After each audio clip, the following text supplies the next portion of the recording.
Canta un carro, dice un ciego, lleva fierro o pan semao de xineru. Canta un carro, dice un ciego, o lleva hierro o pan sembrado de enero. La cosecha invernal de cereales, si se siembra en enero, puede ser abundante.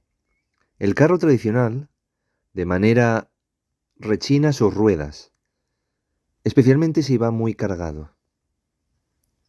Cuando en xineru queiman las oxas, n'abril y mayo filan la chana las perezosas. Asturiano occidental. Cuando en enero queman las brezales, en abril y mayo hilan la lana las perezosas. El exceso de calor en enero preludia mal tiempo para los meses de primavera, de manera que no podrán trabajarse las tierras normalmente. De ahí que las mujeres puedan continuar con los trabajos propios del invierno, como el hilado de la lana. Si no están terminados, véase oxa, pastizal con mucho brezo, suelo pedregoso y malezas.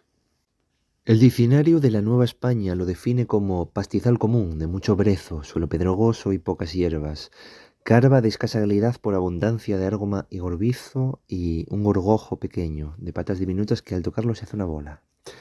¿Qué te parecen los refranes del día de güey?